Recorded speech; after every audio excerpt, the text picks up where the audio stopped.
Boxing Ego here. If you like this video, make sure you hit the like button and also subscribe to the channel and hit the bell icon on the top of your screen to get notified when the latest new content drops. 1. Terence Bud Crawford and Vasyl High-Tech Lomachenko take a picture next to each other. Stay tuned. What up, fight world? It's your boy Ego, and I'm back with some more boxing. Make sure you smash the like button. Also subscribe to the channel for the latest and greatest in boxing. If you want to become part of the gang notification gang, please hit the bell icon. Shout out to the super chats, channel donations, the Venmo donations, and the Patreon family. We working, man. The super chats have been great.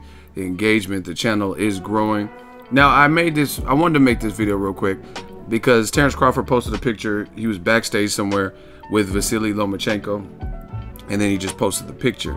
And I was just kind of sizing him up because Lomachenko has actually expressed an interest in wanting to fight Terence Crawford at some point. And Egis Clemens even said, hey, that's suicide. That doesn't make sense. I don't know what Lomachenko, we have to see what he looks like at lightweight.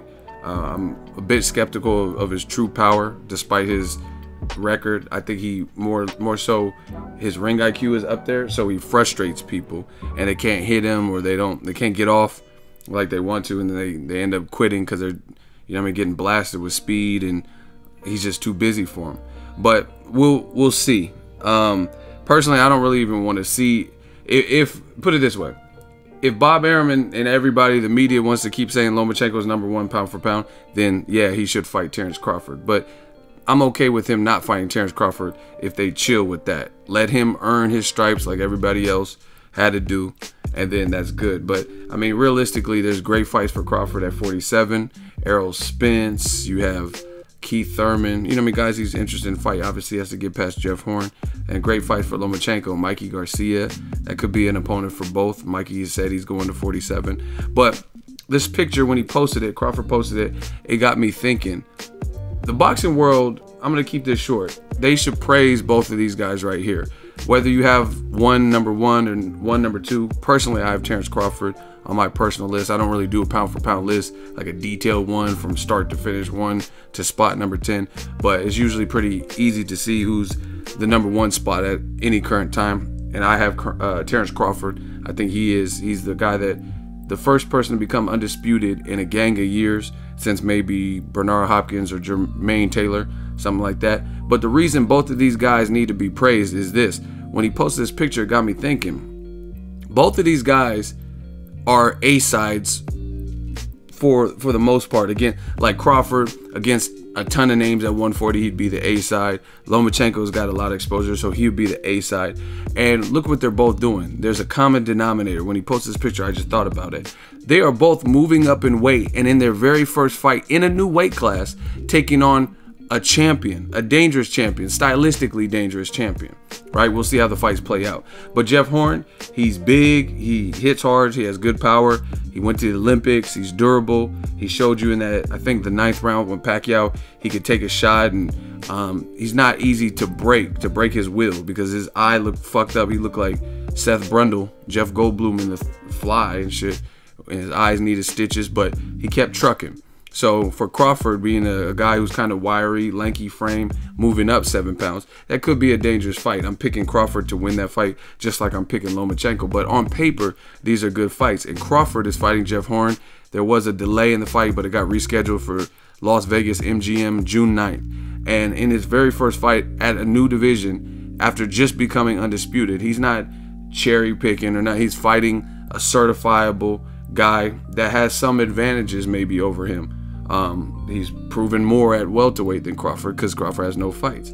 So you could say it's dangerous even if you think Crawford will win, like myself. You still got to give him credit because he could have easily fought Josito Lopez or somebody who's just in the division.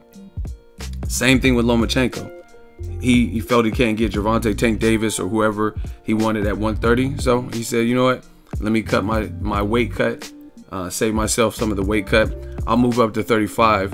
I don't want Ray Beltran. I'm going to take Jorge Linares. And I thought they top rank, just how they operate, I thought they would push more for the Ray Beltran fight. But to their credit, they made the better fight. And he's fighting Linares, who's the WBA and Ring Magazine champion at lightweight. So again, Lomachenko, this is the second time in recent memory that I could think of where he moved up and he's fighting a champion first fight. The first fight he fought Rocky Martinez and knocked him out and did a backflip while Martinez was on the ground.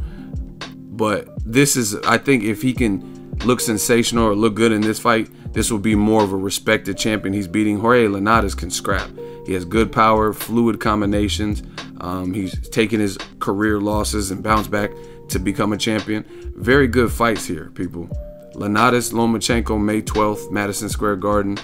Good fight at lightweight. It means something.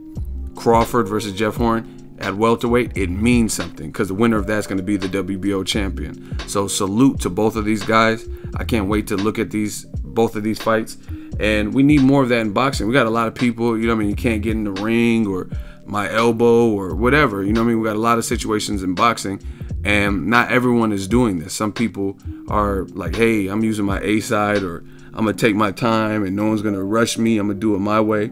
Crawford, he's clearly hungry. Lomachenko is clearly hungry. Despite what you think about either guy, the hunger is evident because they don't have to move up to another weight class and immediately fight a champion without acclimating.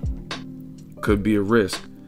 Let me know what you guys think. I just thought that was worthy of a video to praise it. We got to get back.